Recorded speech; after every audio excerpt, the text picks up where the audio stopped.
지금 우리는 코로나19 바이러스의 상황으로 비상과 일상을 반복하며 살고 있습니다.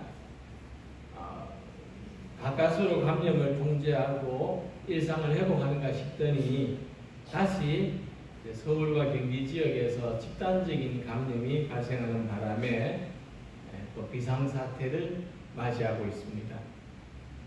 이 상황이 잠잠해지면은 다시 일상이 회복되기를 기대하지만 또 다시 어디서 예상치 못한 상황이 벌어질지 모른다는 마음으로 평정을 유지하기가 어려워지기도 합니다. 비록 우리가 사는 울산은 일상을 유지하고 있는 것처럼 보이지만 그럼에도 불구하고 이 코로나19 바이러스가 한국에서 완전히 소멸되었다 하는 보도가 있기 전까지는 불안한 분들도 많으실 겁니다. 이런 시대 상황 속에서 우리는 깨어 있으라 하신 주님의 말씀을 발견하게 됩니다.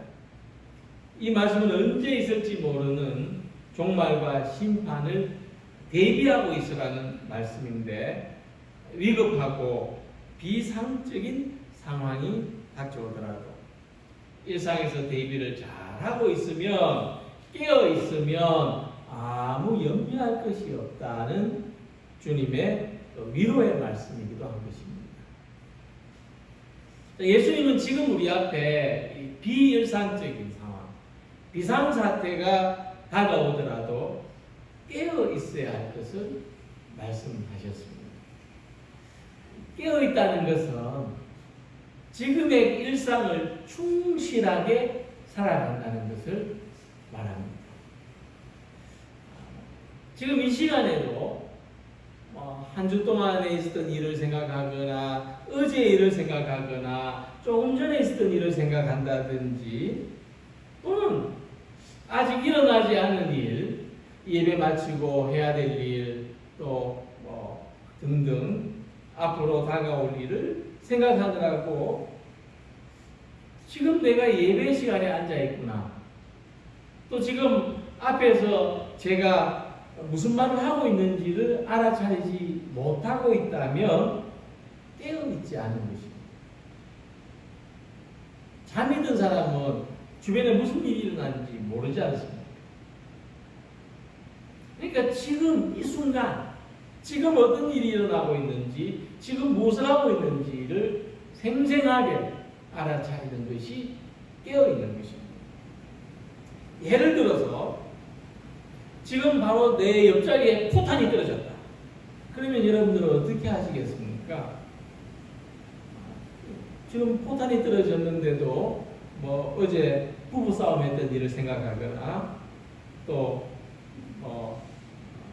나중에 내가 집에 갈 때 수박에도 한 덩이 사주고 가야 되겠다. 이런 생각을 하는 분이 있겠습니까?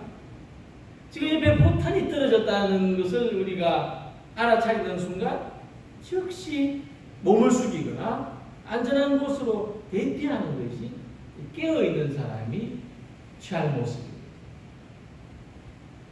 그래서 저는 깨어있다는 것을 이렇게 말씀드리고 싶습니다. 깨어있다는 것은 비상과 일상의 사이에서 사는 모습이라는 거예요. 우리가 어떤 낯선 시설에 들어가면 제일 먼저 비상구가 어디 있는지를 알아놓는 것이 좋습니다. 만약 위급한 상황이 생기면 비상구로 탈출해야 안전하기 때문이죠. 그래서 이것은 일상적인 상황에서 비일상적인 상황을 대처하는 모습입니다.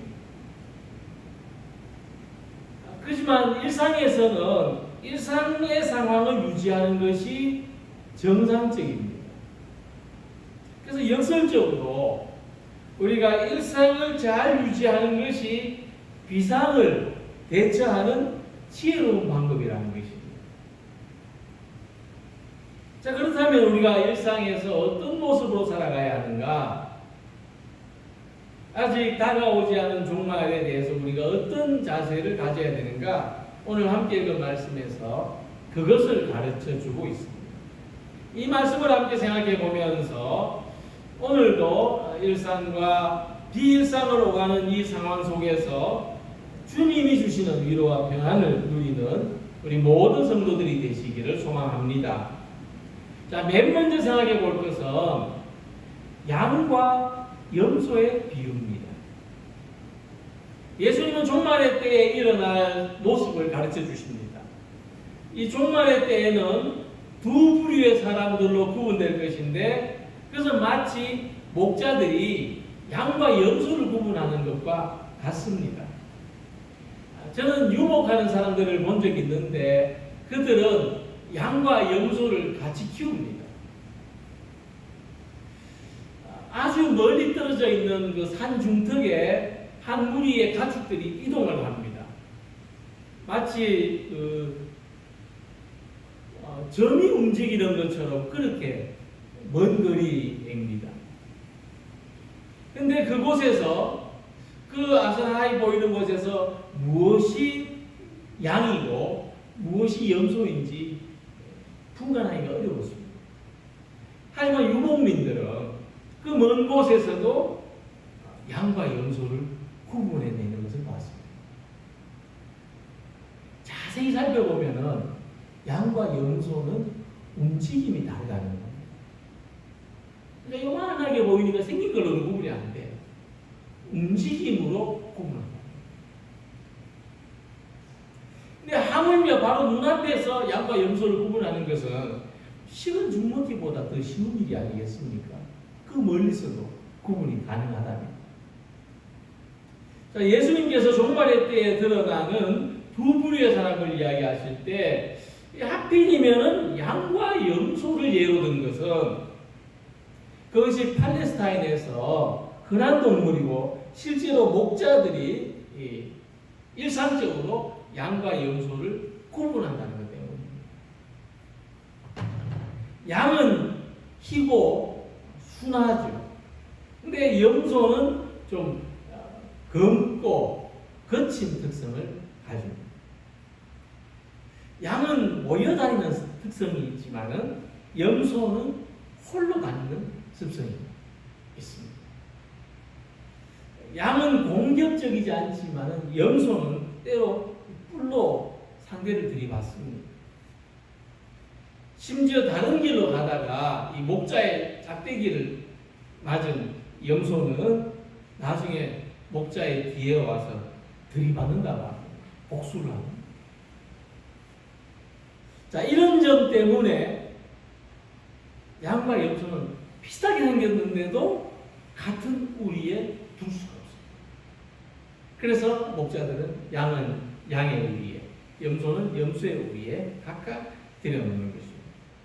그래서 양과 염소가 한낮에 같이 풀을 뜯다가도 저녁이 되면은 각각 양은 양의 우리로 들어가고 염소는 염소의 우리에 들어가는 것처럼 우리도 종말의 순간에 각각 다른 곳으로 들어가게 된다 하는 말씀입니다. 전통적으로 이 양의 무리에 속해 있는 것은 구원받을 대상이고 염소의 무리에 속해 있는 것은 심판받을 대상이라고 생각했습니다. 염소들의 입장에서는 대단히 불공평하다고 생각될 겁니다. 왜 하필 예를 들어도 우리가 심판받을 대상으로 예를 드셨느냐고 할 겁니다. 근데 이 뜻은요, 양이기 때문에 구원받고 염소이기 때문에 심판받는다는 것이 아닙니다. 그러니까 양들 가운데도 목자의 말을 잘 듣지 않는 양이 있을 수 있고 염소들 가운데도 목자의 말을 잘 따르는 염소가 있을 수 있지 않겠습니까? 근데 그럼에도 불구하고 양과 염소는 같은 무리에 있을 수가 없다 하는 겁니다. 그래서 어떻게 보면은 양은 양을 위해서, 염소는 염소를 위해서 서로 분리해 놓는다는 거예요. 그래서 예수님은 이 구원받고 심판받을 사람이 저 멀리 있는 사람들이 아니고 우리가 평범하게 만나는 사람들 가운데 있다. 구원과 심판의 길이 저 먼 곳에 있는 것이 아니고 우리의 삶 속에 있다. 이 말씀을 하시기 위해서 양과 염소를 비유로 드신 겁니다. 자, 예수님은 최후 심판이 있을 때에도 양과 염소처럼 당신의 사람들이 나누어 구분되는 순간이 있을 거라고 말씀하십니다. 인자가 자기 영광으로 모든 천사와 함께 올 때에 자기 영광의 보좌에 앉으리니 모든 민족을 그 앞에 모으고 각각 구분하기를 목자가 양과 염소를 구분하는 것 같이 하여 하고 말씀했습니다. 그래서 우리가 양의 우리에 들어가는 때에 나는 양이 아니고 염소입니다 할 수는 없다는 거예요. 우리가 염소의 우리에 들어갈 때에 나는 양입니다 라고 할 수 없다는 거예요. 양은 양입니다. 염소는 염소의 우리에 들어가게 되는 겁니다. 문제는 내가 양인지 내가 염소인지 어떻게 알 수 있을까요? 그것은 일상의 삶이 비일상에서의 삶을 결정한다는 거예요. 즉 내가 평소에 양이면 나는 심판의 때에도 양입니다. 내가 평소에 염소면 나는 저녁에 우리에 갈라놓을 때도 염소입니다. 뭐 아침에 양이 됐다가 저녁에 염소가 됐다가 아침에 염소였다가 저녁에 양이었다가 이럴 수가 없는 겁니다. 일상의 삶이 비일상의 삶을 결정한다는 겁니다.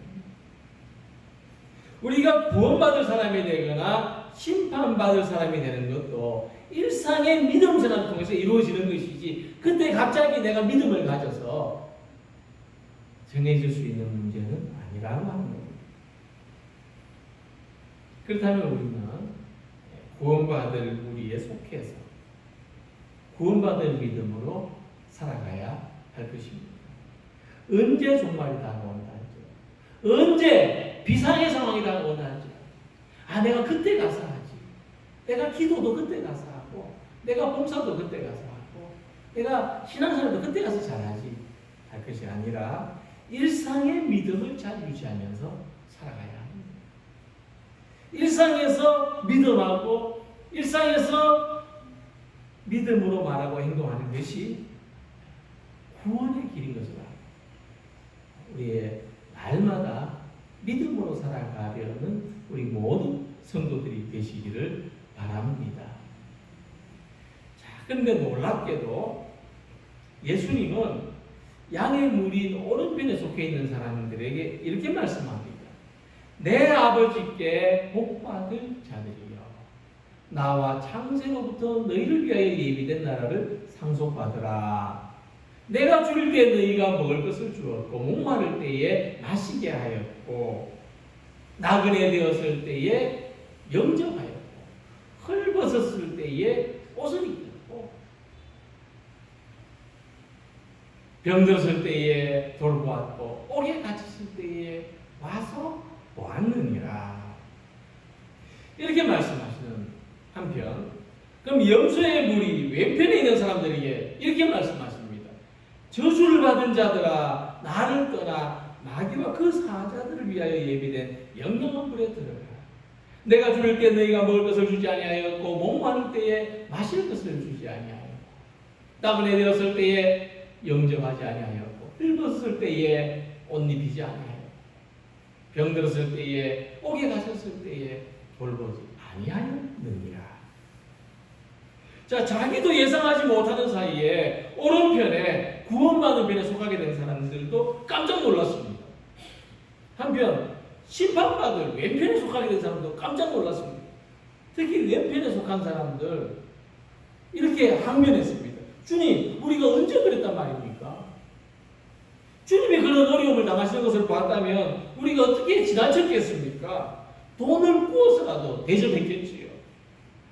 근데 우리는 결코 주님이 어려움 당하시는 것을 본 적이 없었습니다. 우리가 날마다 주님을 바라보지만은 뭐 주님께 먹을 거 드려야 되겠다, 주님께 옷을 해드려야 되겠다, 뭐 주님 이 병들어서 돌봐드려야 되겠다, 이런 생각을 한 번도 해본 적이 없습니다. 주님은 필요한 것이 없는 분이시지 않습니까? 주여, 우리가 어느 때에 주께서 줄이신 것이나 목마르신 것이나 나그네 되신 것이나 헐벗으신 것이나 병드신 것이나 옥에 갇히신 것을 보고 공양하지 아니하리까? 자, 그래서 주님은 이렇게 대답하십니다. 내가 진실로 너희에게 말한다. 여기 이 사람들 가운데서 지극히 보잘것없는 한 사람에게 한 것이 곧 내게 한 것이고, 이렇게 하지 않은 것이 곧 내게 하지 않은 것이다. 이 지극히 작은 자 하나에게 하지 아니한 것이 곧 내게 하지 아니한 것입니다. 이들이 이 외편에 속한 사람, 이 저주받을 자라고 하는 사람들이 무슨 죄를 지었습니까? 이 말씀에서 우리는 그들의 죄를 발견하기 어렵습니다. 그들이 뭐 살인을 한 것도 아니고, 강도를 한 것도 아니고, 그들이 사기를 한 것도 아니고,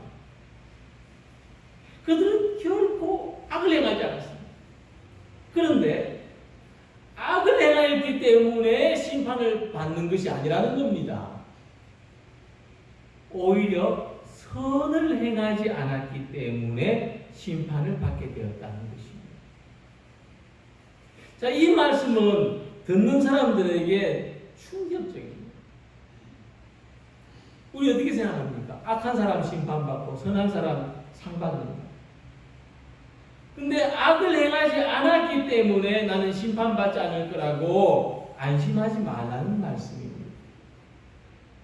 도리어 우리는 선을 베풀어야 할 때에 선을 베풀지 않고, 봉사해야 할 때에 봉사하지 않고, 헌신해야 할 때에 헌신하지 않았기 때문에 예수 믿는 사람으로서 일상을 살면서 해야 할 일이 있는데 그것을 하지 않는다면 자기도 모르는 사이에 심판의 자리에 서게 됩니다. 자기도 모르는 사이에 염소가 되어 살고 있다는 것입니다. 그래서 우리가 이 믿음 생활하는 것은 주일에 한번 교회에 와서 예배드리는 것으로 대체할 수가 없는 겁니다. 일상을 살아가는 동안에도 하나님을 예배하는 마음가짐으로 선을 추구해야 한다는 것입니다. 일상의 신앙생활을 잘해야 된다는 거죠. 자, 구원과 심판을 믿느냐 믿지 않느냐로 구분하려고 했던 우리들에게 예수님은 이 믿느냐 믿지 않느냐의 문제가 아니다라는 겁니다. 선을 행했느냐 선을 행하지 않았느냐로 바꾸어 물어야 된다고 말씀하십니다. 우리한테 말하는 겁니다. 믿느냐 믿지 아니하느냐로 구원과 심판을 생각하는 우리들에게 그거 아니다. 선을 행하느냐 선을 행하지 않느냐. 왜냐하면 우리는 다 믿고 있으니까. 그러니까 믿음 없이 행함이 있을 수 없고 행함이 없는 믿음은 성립될 수 없다는 말씀입니다. 그래서 우리가 믿음으로 구원받는다고 할 때 이 믿음은 내 머릿속에 내가 믿는다는 그 믿음이 아니고 우리 일상생활에서 나타나는 믿음을 이야기하는 거예요. 우리 일상생활에서 믿는 모습을 말씀하는 겁니다. 그래서 믿음과 행함은 모순이 없는 겁니다. 우리 일상생활이 믿음입니다. 예수 믿는 사람은 신앙생활하는 대가로 축복만 구할 수 없습니다. 하나님의 은혜와 사랑이 나한테만 쏟아지기를 구할 수 없습니다.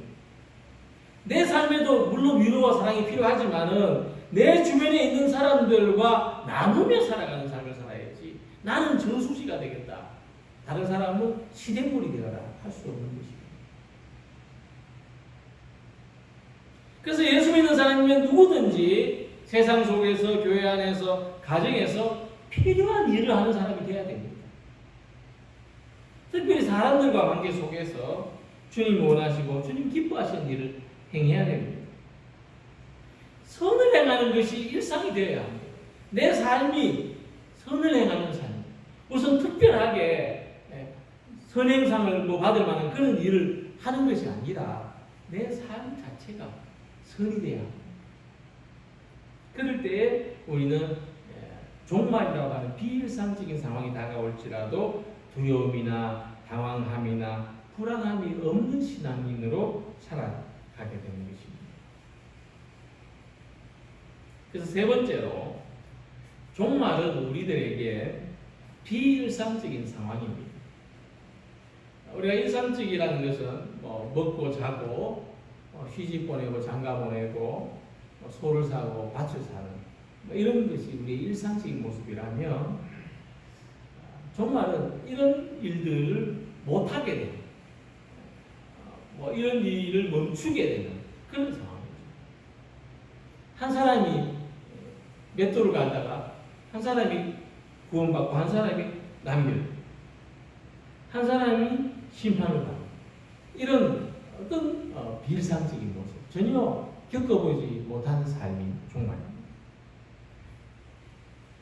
우리가 저 멀리 있다고 생각했는데 나하고 상관없다고 생각했는데 어느 날 내 앞에 다가오는 삶이 종말입니다. 그래서 지금 우리가 겪고 있는 상황처럼 어느 날이 되면은 종말이 일상이 되고 평범한 일상이 비일상이 되는 때가 다가오게 된다는 것입니다. 그래서 우리는 평범한 생활 속에서 이 종말을 대비하고 비상의 상황을 대비해야 하는데 그것이 어떤 것이냐? 줄인 사람에게 음식을 주고 목마른 사람에게 물을 주고 나그네를 영접하고 헐벗은 사람에게 옷을 입히고 아픈 사람을 보살펴주고 옥에 갇힌 사람을 찾아봐주는 이런 일들이 일상적으로 이루어져야 된다. 이게 특별한 일이 아니라 우리의 일상적인 생활 속에서 이루어져야 된다는 것입니다. 근데 만약 우리가 이것을 위해서 대단한 노력을 기울인다면 오늘 우리 예배 마치고 우리 다 병든 사람 돌보러 갑시다. 각자 흩어져서 동네 자기 주변에 병든 사람 찾아가지고 물이라도 떠주고 오십시오. 이렇게 한다면은 참 어려울 겁니다. 평생에 한 번도 못했는데 내가 금년 1년 동안 다 해보자 하고 그렇게 이 일들을 다 하려면은 자기의 일을 전혀 못할 겁니다. 직장도 그만둬야 되고 자기 집에 식구들 밥도 못 먹일 겁니다. 자 그러면 본문에서 말씀하는 이 선행을 행하려면 도대체 얼마만큼 해야 되냐는 거죠. 우리가 어떻게 해야 구원을 받을 거냐는 거죠. 저는 항상 이 말씀을 볼 때마다 그런 부담감이 있었습니다. 입히고 먹이고 재우고 내가 도대체 얼마만큼 해야 될까? 어떻게 해야 될까? 근데 이 신약학자 이 타이센이라는 사람이 본문에서 가리키는 이 지극히 작은 자는 누구냐? 그 당시 예수님을 믿는 이 고난받는 공동체라고 말했습니다. 이 지극히 작은 자는 어떤 특정한 한 사람을 이야기하는 것이 아니고 그 당시 어렵게 예수님 믿는 모든 사람들을 가리킨다는 거예요. 자 이렇게 볼 때 이 지극히 작은 자가 누굽니까? 나입니다. 나. 내가 지극히 작은 자. 그럼 지극히 작은 나는 누가 먹여주세요, 누가 입혀주세요, 누가 돌봐주세요 할 것이 아니고 이렇게 지극히 작은 내가 다른 지극히 작은 사람들을 보살피는 나도 굶었지만 식사는 하셨습니까? 물어보는 나도 헐벗었지만은 요즘 좋은 일 있으십니까? 사실 우리 모두가 돌봄과 사랑을 베풀기도 하지만 돌봄과 사랑이 필요한 대상입니다. 자 그렇다면 구원이 뭐냐 하면 우리가 서로를 보살피는 거예요. 우리가 서로를 보살피는 거예요. 일상적으로 서로를 돌아보면서 서로를 보살피는 교회가 구원의 공동체가 되는 겁니다. 저 교회 사람들은 서로를 보살피는 거예요. 자, 이런 공동체가 될 때 우리는 비일상 비일상적인 상황에서도 심판의 날이 다가올 때에도 같은 울타리 안에서 구원받고 보호받게 되리라는 확신을 가질 수 있는 것입니다. 그래서 우리가 이 말씀을 대할 때, 내가 뭔가 옷을 입혀주고, 내가 뭔가를 먹여주고, 내가 뭔가를 보살펴주고 해야 되는 이런 부담감이 아니라, 우리 서로 안에 이런 일들이 있어야 된다 하는 이런 일상적인 삶으로 이 말씀을 더 가까이 끌어안으시기를 바랍니다. 이제 말씀을 맺겠습니다. 종말의 순간은 비일상적인 상황입니다. 근데 종말을 비상사태로 맞이하지 않으려면 우리는 일상에서 선을 행하는 사람이 돼야 합니다. 우리가 하나님 앞에 섰을 때에, 하나님, 저는 세상을 살면서 저는 예수 믿은 이후로 아무 나쁜 일을 하지 않았습니다 하는 것이 아니라, 하나님, 저는 제 일상이 선한 삶이 되기 위해서 늘 깨어 있었습니다 할 수 있기를 바랍니다. 우리는 받으려고만 하지 말고 할 수 있는 대로 지극히 작은 형제 자매들에게 선을 행하고자 해야 됩니다. 그렇다고 해서 우리가 자기를 돌보지 않으면서까지 헌신적인 돌봄, 보살핌을 하라는 것은 아닙니다. 권사니까, 교회 중직자니까 이 정도 해야 되지 않느냐? 아닙니다.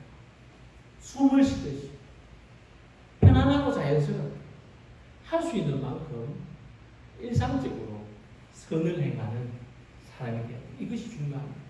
한참에 큰 일을 할 수 있는 것이 아니라 그냥 숨 쉬듯이 자연스럽게 줄인 사람을 만나면 먹이고, 목마른 사람을 만나면 물을 주고, 옷이 필요한 사람에게 옷을 주고, 억울한 사람에게 힘을 더해주는 그리스도인으로 살아가는 우리 모두가 되시길 바랍니다. 지극히 작은 자는 내가 일부러 찾아가야 되는 먼 곳에 있지 않습니다. 우리와 함께, 우리의 가정에도 있고, 우리 일터에도 있고, 우리 교회도 있습니다. 그래서 어떤 비일상적인 상황에서도 우리의 믿음 생활이나 우리가 돌보고 나누는 것, 우리의 선행, 우리의 헌신하는 모습이 항상 일상을 유지할 수 있기를 바랍니다.